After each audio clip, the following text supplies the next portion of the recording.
All right. Hello. Welcome back. We're here at Remix Audio Bar, Guadalupe 222 North Street. And this has been a month now we've been doing this stuff. A month. A whole 30 days-ish. Give or take. And quite impressive. So far, very happy for everyone who's been watching, engaging with the content and all that. Happy to all the people that have been coming to watch the stuff, chill here at the Remix Audio Bar. Really cool. Really happy about that. Makes me super happy. Just got back from Colorado, Fort Collins. Got back a few days ago. Still a bit frazzled. It was quite a... Best way I could describe it is a Looney Tunes adventure. But yeah. A few things before we start.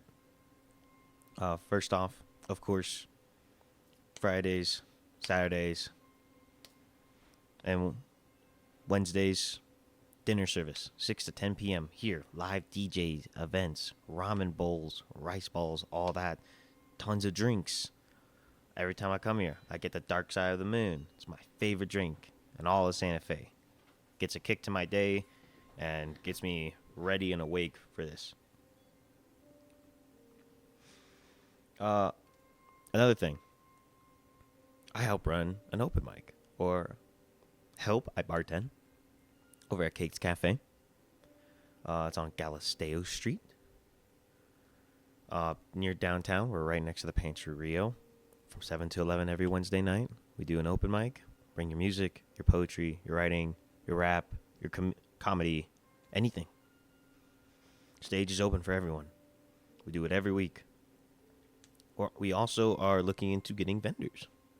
So if you have stuff you wish to sell or share, please reach out to me. Or there's the Cakes Cafe official Instagram. There is the open mic posts. Everyone who collabs on that post is also in on it, so contact one of them as well if you're interested. And before we get into today's episode, I had a few questions asked while I was in Colorado. The biggest thing being, how long is this going to run for, Dalen? How long are we going to, do this song and dance? So before we started this, we had the whole idea of there has to be like a limit and all that. Because one, I'm busy and stuff, especially with holidays coming up. Going to be harder and harder to squeeze in stuff to the schedule. Not to mention, I got lots of plans for the summer. So 20 episodes is what we're going to do. 20 episodes. That'll be the first season. Now, keep in mind, I said season. You're wondering, it's like, oh, he'll do a second season. He'll do a second season. I don't know if I'm going to do a second season. I would like to keep continuing this into the future, though right now I'm just doing it because I'm passionate about it. I love doing this. It's great. It's nice to just, talk about my interpretations, my emotions, and thoughts and all that. But there's burnout, schedule, all that. So I feel like 20 was the magic number for all that. But other than that,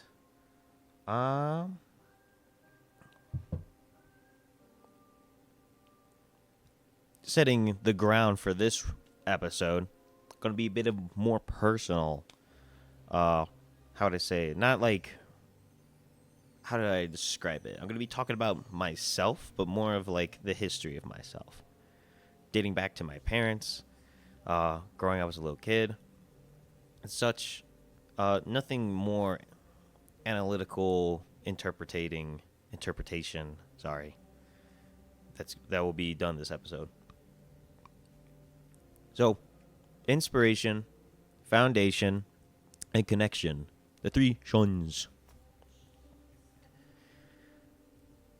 We're going to be talking about a few songs and bands, 3 bands, and an overseas series, a manga, as they call it in the East, made by his pen name, Hiriko Araki. I'm so sorry if I'm butchering that, But we're going over JoJo's Bizarre Adventures. It's a long time running Shonen Jump manga. If I'm correct, it's been going and publicized since the 80s, the late 80s. Same time around when Fist of the North Star was super popular. As far as I know, there are 8 parts. The 9th one is currently still being serialized. There's about 30, almost 30 chapters out. Jojo no Kimiwa is the Japanese name, and then there's the name of each part: Phantom Blood, Battle Tendency, Stardust Crusaders. I could go down, but there's a few parts we're going to be glossing over specifically that go over these subjects. Part 1, Part 4, and Part 7 for inspiration, foundation, and connection. Now, I want to preface that the music and the stuff I'm about to talk about, not the biggest fan of, straight up. I mean, I've read all of JoJo's, and you won't catch me saying it's the greatest series ever. Honestly, only Part 4 is in my top 10, of shows of all time. But even then, the rest of the series just didn't really stuck with me throughout middle school. Yeah, it was middle school into high school when I started reading it. It was recommended to me by a very close friend, a very good friend of mine. Started watching the animated series first, and then I jumped into the manga. But Part 1 is Phantom Blood. Part 4. Part 1 is Phantom Blood. Part 4 is Diamond is Unbreakable. And Part 7 is Steel Ball Run. Even if you're not the biggest manga reader, you've probably heard of that. It's one of the best-selling mangas ever. Or at the very least, top 3 for most popular here in the States. I don't know how well it is in its home region overseas. But, yeah. Steel Ball Run, Diamonds Unbreakable, Part 1, Phantom Blood. Let's start with Part 1. So Part 1, Phantom Blood, it's very short. It sets the premise for the whole series. Here's Jonathan Joestar, our main character. He gets a brother adopted into the family called Dio Brando. You're going to notice a lot of the characters I mention, or a lot of things I mention, there's musical references. Araki is a huge fan of American music. Almost every character is a reference to one of his favorite American bands, from rap to rock to even some punk stuff too. It's quite impressive. But it sets the scene for. It's a very, very short part. In the animated series, I believe it only had 8 episodes. Dio gets adopted into this family, makes a plan to take over the Joestar family, and steal the wealth for himself. Gains vampire powers, uses it to destroy the family. Jonathan. Sorry, a little gassy. Ooh, God. Jonathan gets kicked out of the mansion because Dio takes over, has to find a way to defeat a vampire. Learns this stuff called Hamen. It's basically the power of the sun, or whatever. I'm not going to go too deep into it. And Jonathan defeats Dio through just a short little skirmish and all that. This happens in the first 3 volumes or 2 volumes. But I think what's important is it's very short, very sweet, and Jonathan is ultimately a shallow character. He's very straightforward, where he's always going to do the right thing. He's always going to help someone in need, and he's always going to see the good in people. This is further elaborated when, in the final volume for Part 1, Dio comes back to life. He's just ahead, and he traps Jonathan on a burning ship. Jonathan lets his family escape and such, and is left to fight Dio and they are both mortally injured, and he's left onto the boat to his ultimate demise with Dio. And what he does in his final moments is he hugs Dio very tightly, and he's like, I'm grateful I get to pass on to the next life with my dear beloved brother. And the whole idea of Phantom Blood is it's supposed to establish the foundation of, all of the Joestar family, of the JoJos, essentially. It establishes a foundation of kindness, of what they are supposed to uphold, their family values, essentially. And through that, they all stay connected to the founder of their family, Jonathan Joestar. As all the different cast of the JoJos are wacky and strange, but at the end of the day, they are the same, as they are to uplift those around them, make their lives better, and all that. And then that, ultimately leads to a source of inspiration. Like I said, inspire those around them, make their lives better around them. And in turn, it feeds back into them. It helps them to keep going and all that. Ooh. Sorry, I'm not adjusting to the cold weather yet. It's freezing out there. Even with this big sweater, I'm getting the sniffles. But that's part 1 JoJo's. Part 4 is kind of like the bridge from the older generation of JoJo's into the new gen. As the power system completely changes, becomes more complex and such, and we're introduced to a new trilogy. A lot of fans call it the Arrow trilogy. Follows this arrow that gives people powers, essentially. Oh, jeez. Sorry. My bad. But Diamond is Unbreakable follows the themes of the same thing. He's a bastard child from the JoJo family, so he's scouted out by the previous JoJo to be included into the inheritance of the family. As going down the will of one of the JoJos, they find out that there is an illegitimate child in Morio, Japan. It takes place in 1999. And follows this high schooler, like Josuke. Everyone calls him JoJo. You're getting the point here now. But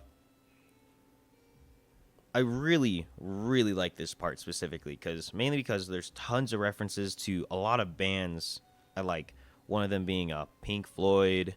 Yes. There's a Red Hot Chili Peppers reference, too. A lot of the characters are named after these bands or songs. There's a character that's literally named Earth, Wind, and Fire. The guys who made September. Not the month, the song. But, follows the same idea. Josuke is, this arrow is giving people powers and is making people kind of go evil, crazy, terrorizing his little town. And there's a murderer on loose. It's a murder mystery, actually. It takes a whole different tone from the first 3 parts. It's really caught my eye. I'm a bit of a geek for murder mysteries. I say geek, I'm not knowledgeable. I'll watch anything. Like, you can reboot like a 20th Sherlock Holmes movie and it could be the worst thing ever. I'll watch it. But it follows the whole idea of no matter what happens, justice always prevails. It follows this elusive killer who's always able to get away, who, no matter what the gang does, the community's called them the Duane Gang. Kind of a funny name. But he always gets away. There's 3 instances where he is confronted, seen, but he gets away.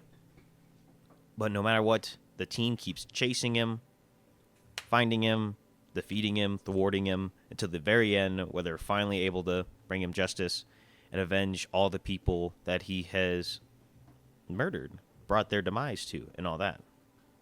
Now, of course, there's little, like, side quests with, like, a lot of the side characters. There's this one character that's a mangaka.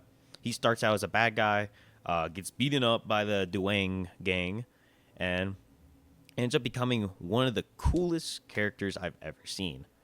Rohan Kishibe. The main villain, I'm about to spoil it. I recommend you go read it. But the main villain's Yoshikage Kira. Uh, Funny thing about Yoshikage Kira is he was like decided last minute as a villain, and I absolutely love his character because his power is Killer Queen, Bites the Dust, and Sheer Heart Attack. All Queen references. One of my favorite bands ever, and such. Araki, huge Queen fan. It's like that and I believe Elvis are some of the most referenced musicians, and Prince in his works. But he's the murderer, serial killer. What I really like about him as my favorite villain is all the villains up to this point have been like people that are like, I'm evil because I'm evil and I want to destroy the world. Rah!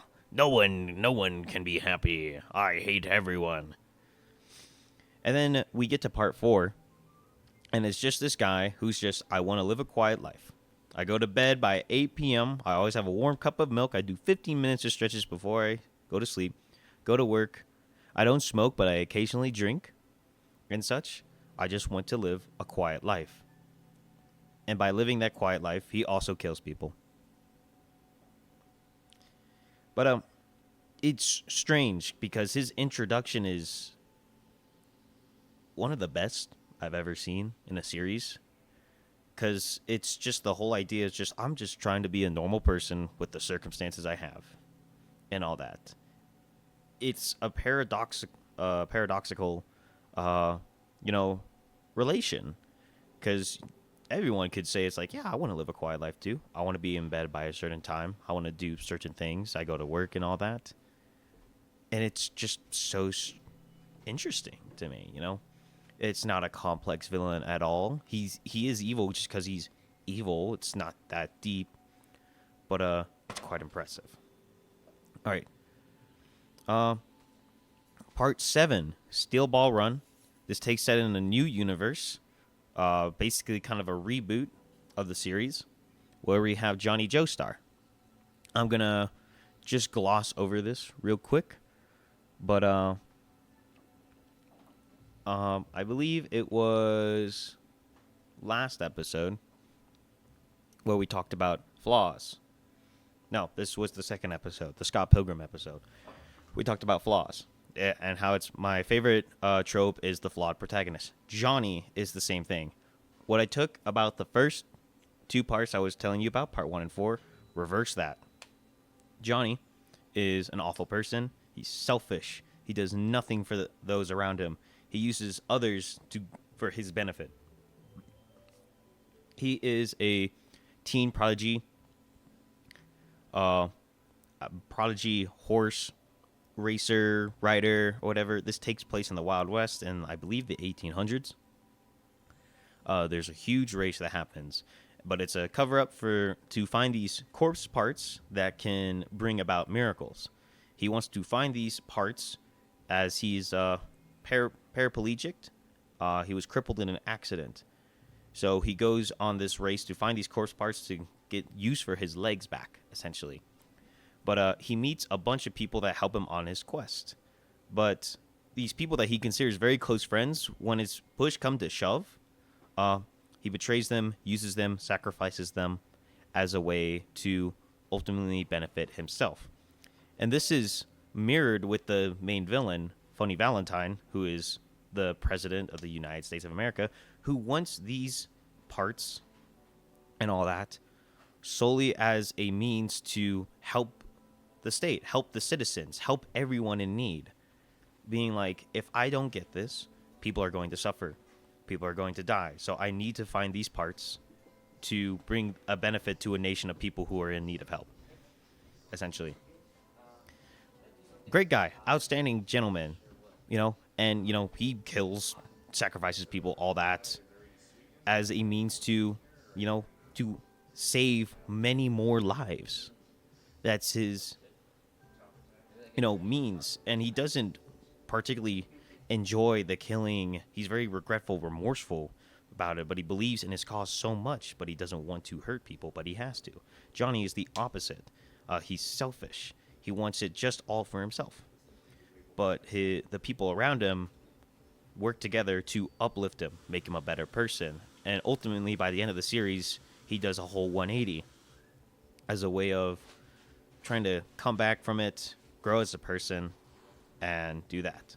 And that sets a foundation for this new cast of JoJo's, of the Joestars, of building a foundation, and that leads to inspiration, and that becomes a connection. Right. You get where I'm going here with this now, right? I hope you're keeping up pace. But what I'm saying here is, what I believe inspiration comes from is a source of foundation. If you don't have foundation, then you have nothing. You have nothing to inspire you. You have nothing to build connections off of, to connect with friends, family, and such like that. Foundation, inspiration, connection. Or, connection, foundation, inspiration. You get what I'm saying. Foundation is the most essential part of this triangle, And I want to talk about 3 bands. Tribe Called Quest, Five Finger Death Punch, and the Red Hot Chili Peppers. As I said earlier in this episode, I don't like these bands. Or they have a few songs I'm absolutely enamored with. But overall, their entire discography, I don't listen to much of it. Not the biggest fan. I don't think they're bad. I just not my cup of tea. Let me explain. Whenever these songs come on the radio, no matter what it is, if it's a song I like or dislike, I'm not going to skip it.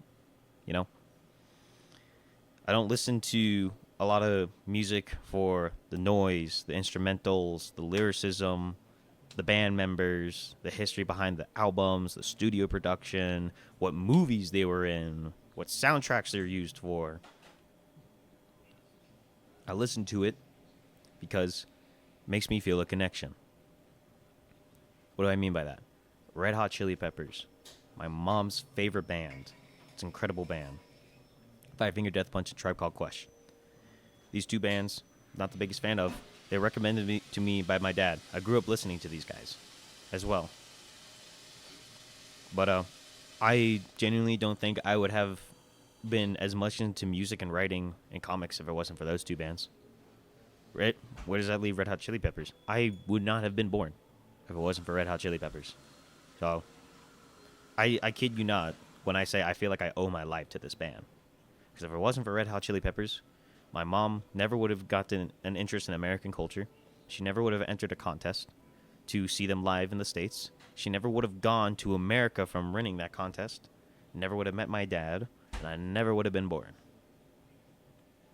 So whenever I hear a Red Hot Chili Pepper song, I feel the entire history of my parents, just flash through my head. And just when I see that little band name on a song that's playing, I feel very grateful for what my parents built, a foundation. Because my mother was inspired to go to America, to build a family. Not to build a family, but it led to that. And through that, she connected with a man who ended up being my father. See what I'm saying here? It's very important. Very important to me. I'll never, ever skip a Red Hot Chili Pepper song. Never say I hate their music to someone. I just don't listen to it often. Not my cup of tea. But they're a pretty good band. Pretty good band. I feel obligated to say that, but it's not because of their music. It's not because of their music I like them. It's because of so much else. That's another thing I always find interesting, which is whenever I talk about some songs, people ask me, it's just like, oh, what do you think of the lyrics? And I tell them, it's like, oh, I'm not really big into the lyrics and all that, They'll be like, then why do you listen to the song? I'll be like, oh, I just like it for the instrumentals or stuff. Or just like, oh, because it was in this movie I really liked. And they'll kind of like brush that off. What I'm getting here at is my reason for liking the Red Hot Chili Peppers, even though I just gave all these reasons why I don't listen to them or really enjoy most of their music, is connection. I don't think that there's any lesser form of listening, consuming, or enjoying music, But there seems to be this weird stigma where if you're not engaging with the lyrics, if you're not engaging with the music and all that, then you're not really enjoying it. When ultimately, I feel like there are just so many more ways to enjoy the music. I just find that quite funny. So that's my ordeal with the Red Hot Chili Peppers. What about Five Finger Death Punch and Tribe Called Quest? When I was first introduced to Tribe Called Quest, the first song I heard was Can I Kick It? I don't know much about the band's history and such, but I really enjoyed their lyricism, actually. This was a time when I was just discovering the world of writing, poetry, and such. And I grew up hating writing classes and stuff. When I had to sit down and write a paper, I abhorred it, despised it. I thought it was the biggest waste of time as a kid. But it was through Tribe Called Quest that showed me that there can be so much more put into the level of the paper thinness that you're putting your ink or lead onto. It goes so much deeper than that paper on your desk. There's a lot of soul, there's a lot of passion that's put into every single word, and that's what gives these words meaning. And they gave me a whole new perspective on writing, because my dad told me they're not hip-hop, they're not rap, they're poets, writers, storytellers, Dalen. And that really changed my entire perspective on it and such. It was around that time I tried listening to more Five Finger Death Punch as well after that. And I can't really say much on it, honestly. There's not a lot of songs I listen to by them, or, well, I would say regularly listen to. But it was the main thing that got me into a lot of the music I listen to, like a lot of the heavier stuff, kind of most of the fashion I like to, concerts I like going to and stuff. It really opened up the world of music for me. Because I realized music's a lot more than what goes on in here. But it goes further beyond the senses of hearing. There's the community, there's the passion, the making behind it, history of all the music we make. And it was like, expanded my horizons on the music world in general. And this was also around the same time I started reading JoJo's Bizarre Adventures, getting more in tune with music, writing, and all that. And like I said, the biggest thing that stuck out to me was the sniffles was all the use of musical references throughout. It's been like 40 years that this series has been running now. 40, probably near 50. That JoJo's Bizarre Adventures that Rocky has been writing. And there's just so many musical references. It shows how passionate he is. And he wants to express that to the world. That these are music he's listened to and has decided to honor by, showing I love it so much. I wanted to incorporate it into a series that's my entire life's work. I kind of feel the same with this podcast. I want to talk about music that has impacted me in a way and talk about that here on the podcast and such. It's a foundation for me, and I use that to connect to others. And if I can at least use it as a way to inspire at least one person to at least think a little differently, change the perspective on something, or look at it from another angle, then that's an accomplishment. I've done what I needed to do. But, or don't. I'm just happy that you're listening, watching, whether you're the Spotify or YouTube viewer. I really do appreciate it a lot.